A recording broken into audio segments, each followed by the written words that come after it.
Om Namo Bhagavate Vasudevaya.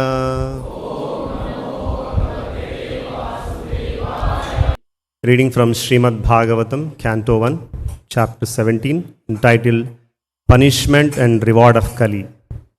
Text 19. Kechid vikalpa vasana ahuratmanam atmanaha Daivamanye pare karma Swabhavam apare prabhum. Translation and purport by His Divine Grace A.C. Bhaktivedanta Swami Srila Prabhupada. Translation. Some of the philosophers who deny all sorts of duality declare that one's own self is responsible for his personal happiness and distress. Others say that superhuman powers are responsible, while yet others say that activity is responsible. And the gross materialists maintain that nature is the ultimate cause. Purport.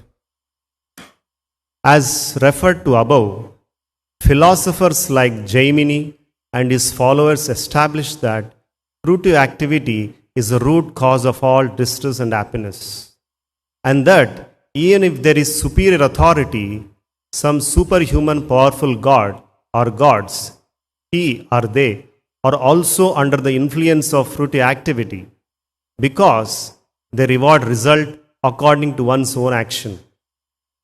They say that action is not independent because action is performed by some performer.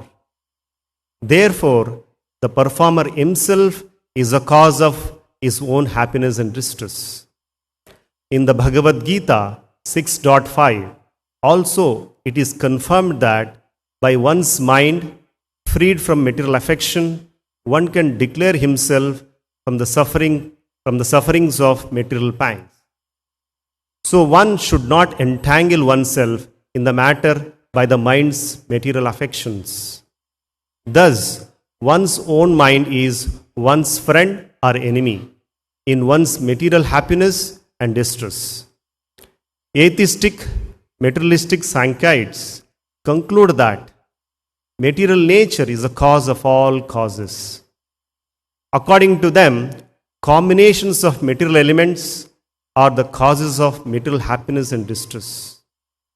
And disintegration of matter is the cause of freedom from all material pangs. Gautama and Kannada find that atomic combination is the cause of everything. And impersonalists like Ashtavakra discover that the spiritual effulgence of Brahman is the cause of all causes. But in the Bhagavad Gita, the Lord Himself declares that He is the source of impersonal Brahman, and therefore He, the personality of Godhead, is the ultimate cause of all causes. It is also confirmed in the Brahma Samhita that Lord Krishna is the ultimate cause of all causes. Thus ends the Bhaktivedanta purport. So, these words are spoken by the personality of religion. This is the continuation to the previous verse, where it says, O greatest among human beings, it is very difficult to ascertain the particular miscreant who has caused our sufferings, because we are bewildered by all the different opinions of theoretical philosophers. Srila Prabhupada, in the purport, he says that there are different philosophers put forward their own theories to ascertain the cause of suffering and its effects on different living entities. According to Srila Jiva Goswami, such speculators are themselves bewildered, and thus they cannot know the ultimate cause of all causes, the Supreme Lord, the personality of Godhead. One day, a young boy approached me and he began sharing his experience in Krishna conscious as a beginner. He was excited to mention that he was chanting the Hare Krishna mantra 108 times every day in just 4 to 5 minutes. I was taken aback. How is it possible? Are you chanting properly? Then he said, yes, Prabhu, I am chanting properly. I am chanting very well. Then I was curious to know, how is he chanting? Then I asked him to demonstrate your chanting. Then he opened up his beads and he started chanting Hare Krishna, Krishna Krishna, Hare Hare, Hare Rama, Rama Rama, Hare Hare. And he's simultaneously moving 3 to 4 beats at a time. Then I said to him, yes, you're chanting properly, but you're not counting properly. He said, no, Prabhu, I'm chanting very well, I'm chanting properly. And he started telling his own, conceptions, his own theory, his own assumptions, his own conceptions, and many things. So then this kind of thinking, this kind of assumption, this kind of conception is called speculation. But what is the truth? Is actually jumping, is not counting properly. Right? So, if someone has some idea in mind which is not truth, then it is called speculation. Speculation means when it has no connection to truth. When it has no connection to truth. And it's a big obstacle to progress in Krishna consciousness. Because the truth is covered by some imagination. The truth is covered by some imagination. Just like Brahma does not want to be a speculator. He does not want to speculate and do his services. What is service? His service is to create progeny, is to create living entities, is to create bodies. There are 84 lakh species of life. And he wants to give an opportunity to all the living entities to continue to enjoy their endeavors in this material world. And he was given the service of creation. So he does not want to speculate and create this. So he is seeking direction from the Lord. He is seeking advice from the Lord. He wants to hear from the Lord. And he was undergoing tapasya, waiting to hear from the message of the Lord, anticipating message from the Lord. And this is our problem. Similarly, Devahuti never saw Kardamumani. She never saw Kardamumani. She only heard about him from Narada Muni. She heard about his noble character, great personality, handsome, youthful, and many virtues. After hearing, what did she do? She immediately accepted him and fixed her mind upon him. So, as devotees, it is important to note that because we have no facility to see Krishna face to face. We have no facility to understand the quality of Krishna. The only way we have is to hear from authority. To hear from authority. Just like Devahuti fixed her mind upon hearing from authorities. Similarly, devotees should fix their mind upon hearing from scriptures, from the spiritual master, and from great personalities. So these three things are important: Guru, Sadhu, and Shastra. Right? Guru, Sadhu, and Shastra. We even understand from Mother Rukmini Devi. She never saw Krishna face to face, but she heard only from great personalities, from Narada Muni, when these personalities used to visit the palace. She heard about Krishna's wonderful qualities, and she immediately fixed her mind upon Krishna.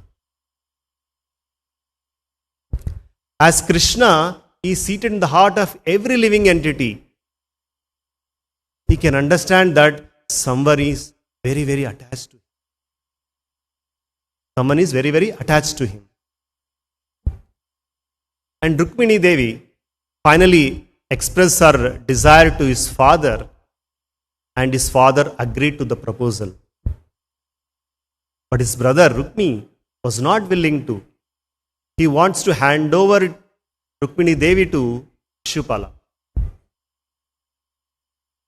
So when she heard this, she immediately wrote a letter to Krishna to kidnap her.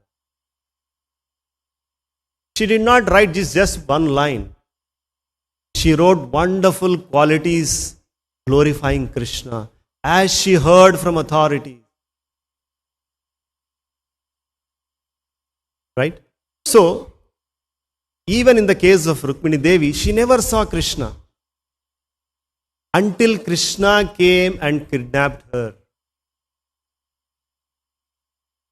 But she was able to fix her mind completely upon Krishna because she heard from authority the wonderful qualities of. So, actually, with our senses, it is not possible to see Krishna, to understand Krishna, to experience Krishna. None of these things are possible because he is all spiritual and nothing material can touch him.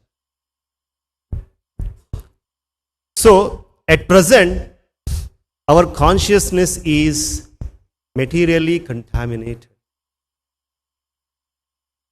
With these contaminated senses, we cannot see Krishna, we cannot understand Krishna, we cannot chant the pure holy names of Krishna with the tongue because our tongue is materially. But there is a process given in the Vedic literature that if one hears from authorities either the holy name of Krishna or the pastimes of Krishna or anything related to Krishna, then gradually contamination and the disease in the heart gets over, becomes vanquished, and then we can see Krishna, talk to Krishna, we can chant the holy names of Krishna, we can do all.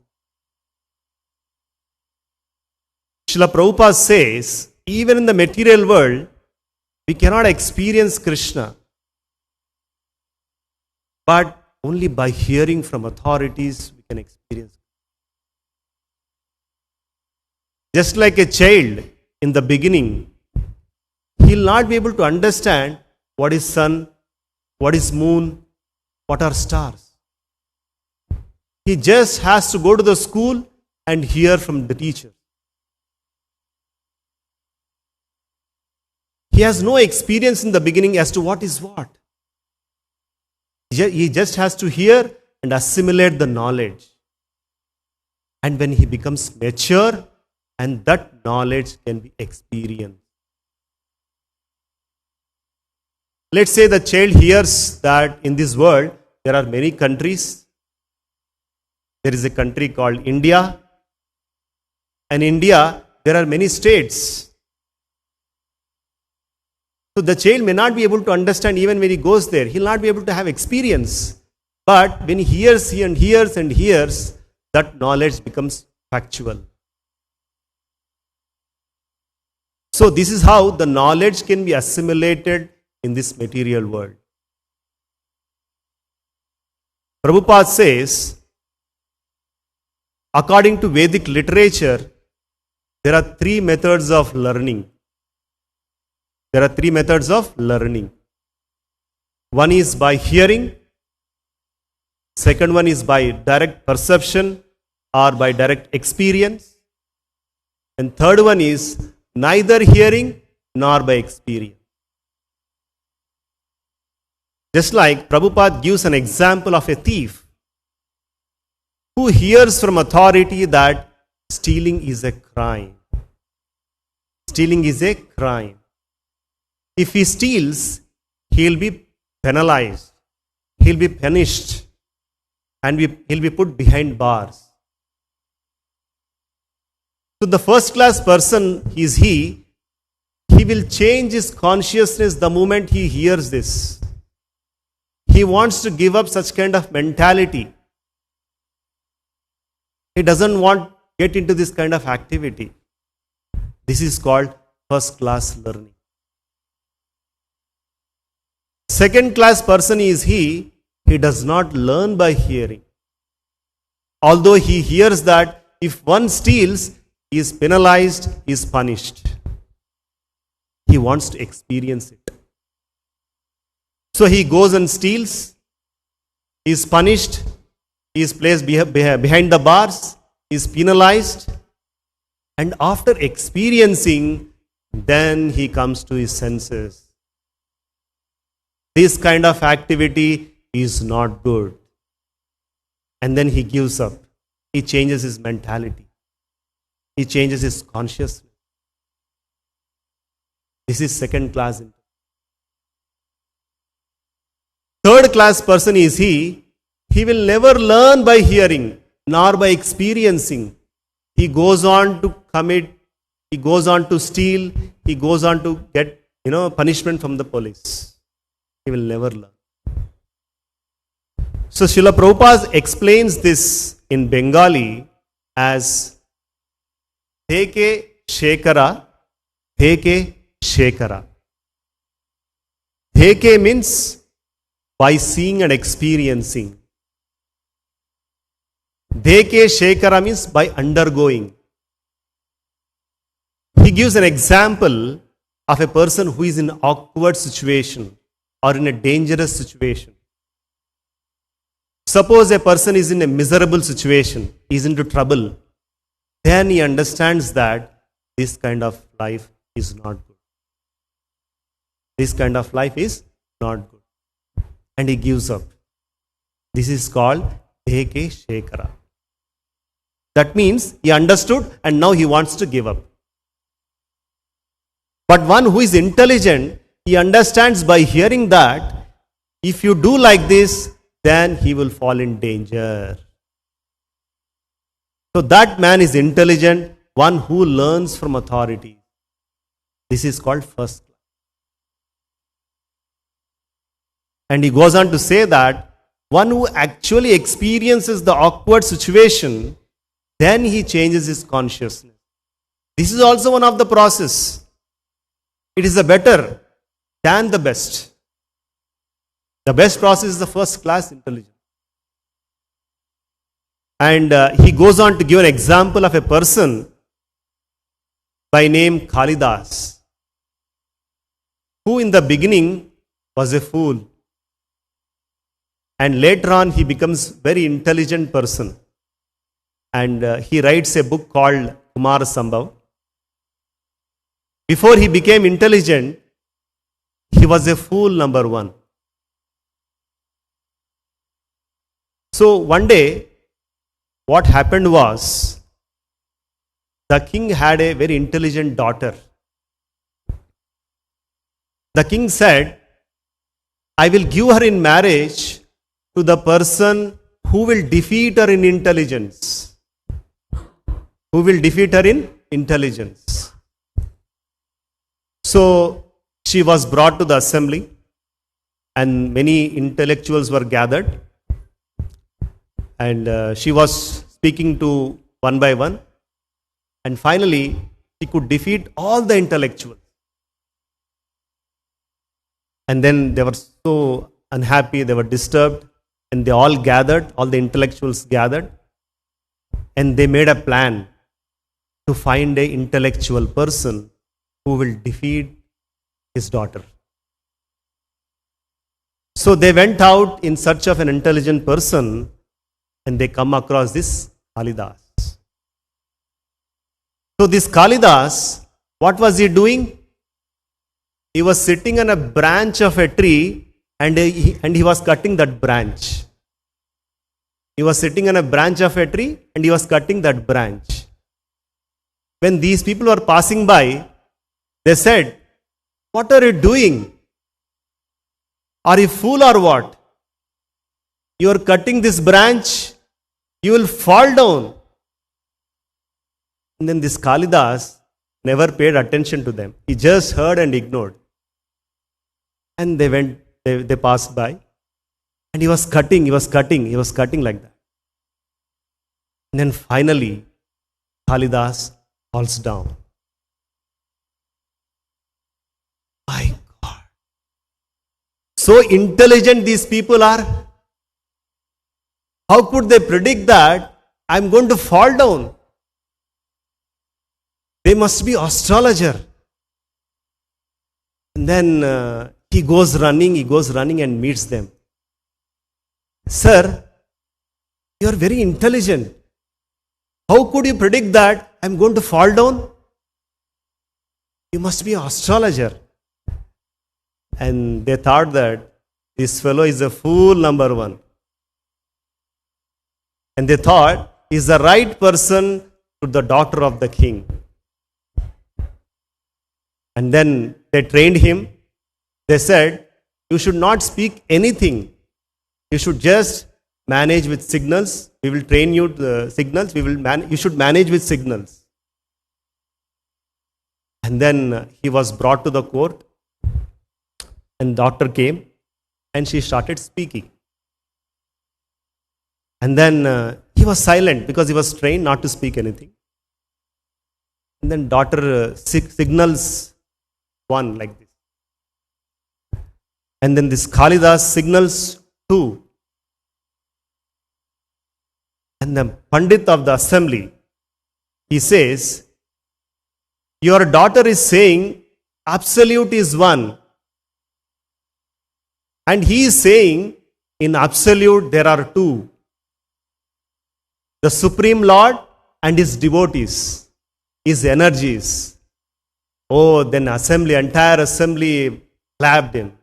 They were so happy. Oh, he's a very intelligent person. And he was married to this Kalidas. And then later on, she came to know that how foolish this person is. She became so upset, she said, "You get out of the house." And then he was thrown out of the house. And finally, when he was so disrespected like this, he came to his senses.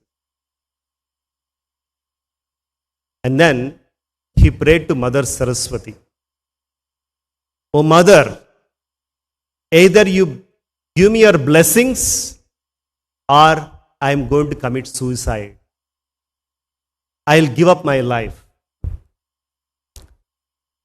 So somehow Mother Saraswati was pleased with his prayers, and she was blessed. She was benedicted with the great learning.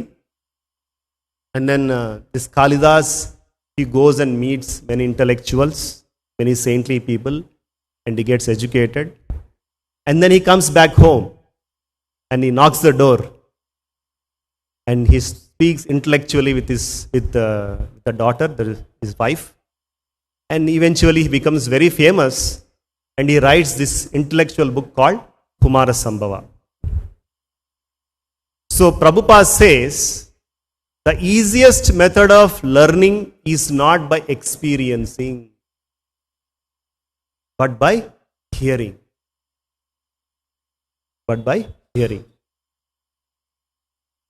we hear from Srimad Bhagavatam an interesting conversation between Vishnu Dutas and Yamadutas.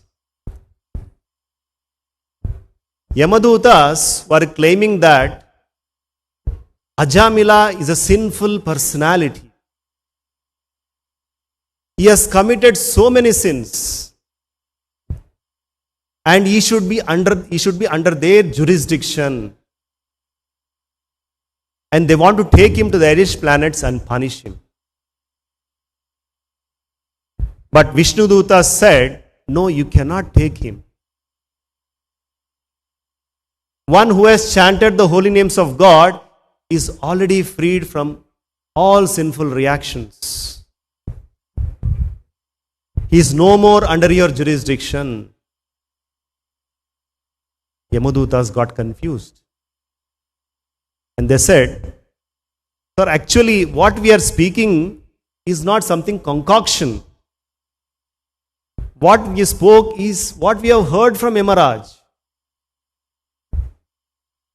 So there, Srila Prabhupada explains that Yamadutas may be uncivilized, may be ugly looking, may be uncultured, but still they are quoting from authority.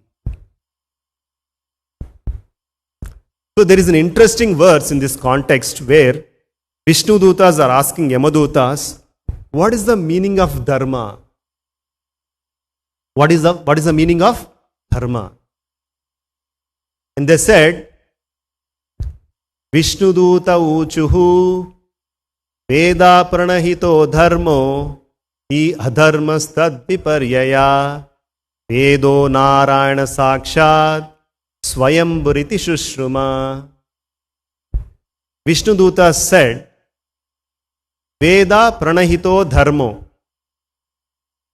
that which is prescribed in the Vedas constitute dharma. That which is prescribed in the Vedas constitute dharma. He adharmas tad viparyaya. Opposite of this is irreligion. Opposite of this is irreligion. Vedo Narayana Sakshat. The Vedas are directly manifested from the Supreme Personality of Godhead, Narayana. This we have heard from Yamaraj. Swayamburiti Shushruma. Even Chaitanya Mahaprabhu, he says in one instance that hearing from authority is very, very important. Chaitanya Mahaprabhu wanted this knowledge to be distributed especially by devotees. Especially by devotees. Because all the knowledge we are gaining in the Parampara system is established by 6 Goswamis, Ramananda Rai, Swarup Damodar, and many great personalities. So Chaitanya Mahaprabhu wanted to give the credit to his devotees. So Chaitanya Mahaprabhu was discussing with Ramananda Rai as a sannyasi, and Ramananda Rai was a grahastha. Why Chaitanya Mahaprabhu wanted to discuss this way? Because he wanted to establish the fact that although a person may be in the topmost spiritual order, a sannyasi, he wanted to establish the fact that even if one is a great authority in Vedic literature, one should hear from him. One should hear from him. So Ramananda Rai is a great authority in Vedic understanding, and Chaitanya Mahaprabhu wanted to establish this fact. Then Ramananda Rai said, "Oh my Lord, you are a sannyasi. You are the Supreme Personality of Godhead yourself. And I am just merely a grahastha, born in a lower community." Basically, he is taking a humble position. And Chaitanya Mahaprabhu, a very famous verse, we all know this verse, he says, Kiba Vipra, Kiba Nyasi, Shudra Kena Naya, Yei Krishna Tattva Veta, Se Guru Haya. Anyone who knows Krishna or the understanding about the absolute truth, Krishna in Tattva Veta, he can become Guru. He can distribute this knowledge. So, Chaitanya Mahaprabhu, during his discussion with Ramananda Rai, he was asking something very important. And Ramananda Rai was not quoting from his understanding. He always quotes with a reference from the Vedic literature.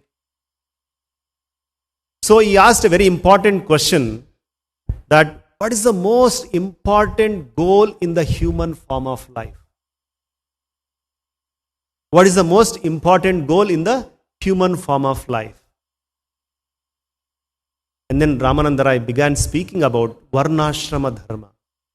A very famous verse where it says, Varnashrama Charavata Purushena Paraf Puman Vishnu Raradyate Panta Nanyat Tattosha Karanam.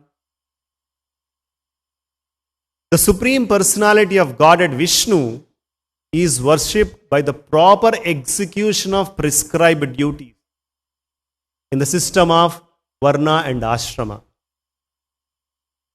There is no other way to satisfy the Supreme Personality of Godhead. And then Chaitanya Mahaprabhu said, okay, that's fine, but that is something external. I wanted to know something better than this. And then Ramananda Rai speaks about prescribed duties, renunciation, and many other subject matters. And then finally he comes to a conclusion wherein he quotes a verse from Srimad Bhagavatam given by Lord Brahma himself. Lord Brahma, in the beginning, he was trying to understand Krishna by his own strength. By his own strength. And finally, he gave up. Wherein it says, Nane prayasa mudapasya namanta eva Jivanti sanmukharitam bhavadiya vartham Sthane stita shrutigatam tanuvam manobir Ye prayaso jita jito apiyasi trilokyam. It says, Jnane prayas mudapasya namanta eva. One has to give up the method of trying to understand the Supreme Personality of Godhead by theoretical knowledge. By theoretical knowledge. The knowledge one acquires from material senses, one has to give up. One has to give up the understanding by mental speculation. It is not possible to understand Krishna like this. It is not possible to understand Krishna by mental speculation. By trying to understand from our material senses. It is not possible. One has to become humble. One has to become humble. And then further he says, Jivanti sanmukharitam bhavadiya vartham. One should hear Krishna from great saintly people. One should hear Krishna from great saintly people. How one should hear? Sthane sthita. He can be situated in his own occupational duty, in his own position. And how should one hear? Shruti gatha. He should just simply give his oral reception. He should simply give his oral reception. And render devotional service to Krishna by his mind, body and word. Tanuvan manobir. by his mind, body and words. In this way, when one hears from great personalities and renders service to the Supreme Lord Krishna by his mind, body and words, then he will be able to understand the Supreme Lord Krishna, who is Ajita, who is unconquerable, becomes conquered. Ajita jito api yasi Christ Trilokyam. This is the process. Even in the beginning of Srimad Bhagavatam, the sages of Naimisharanya are emphasizing this fact that Tat Shraddhadana Munayo Jnana Vairagya Yuktaya Pashyanti Atmani Chatmanam Bhaktya Shruta Grihitaya.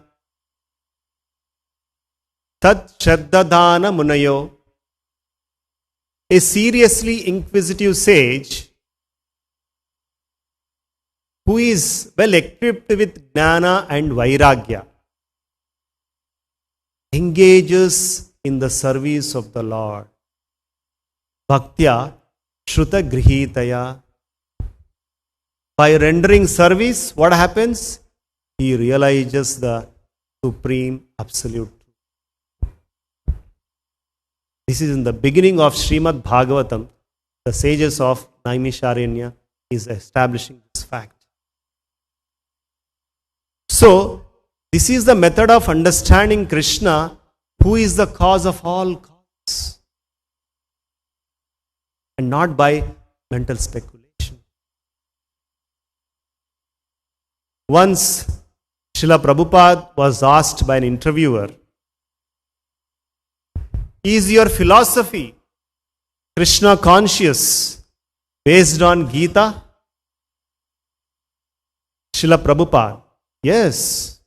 Bhagavad Gita, yes. This Krishna conscious means practical understanding of Bhagavad Gita.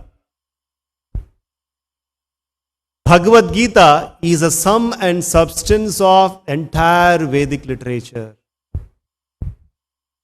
Entire Vedic literature.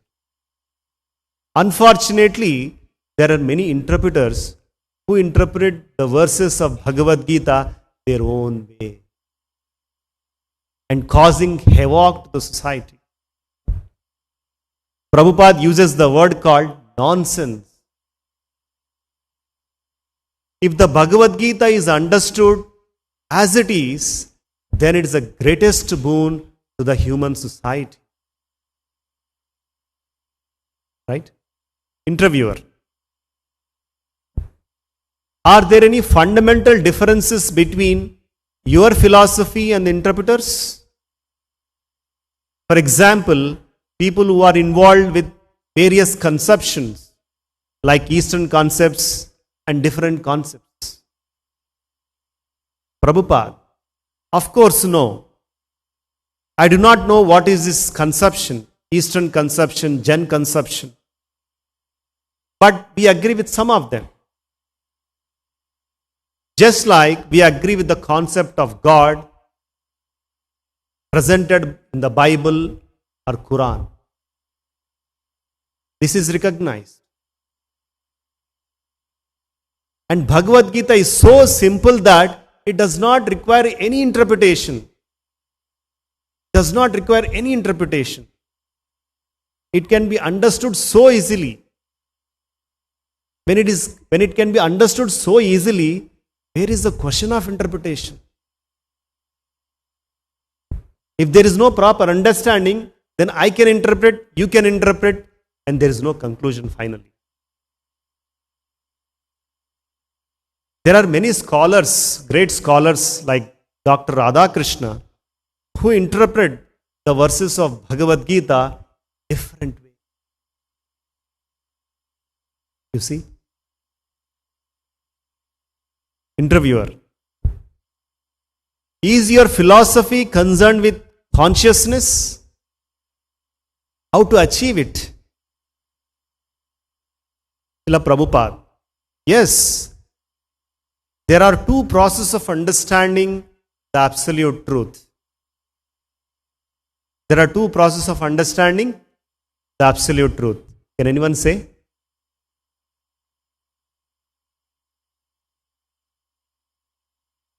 Yes. Ascending process and descending process. Ours is a descending process. We accept the descending process.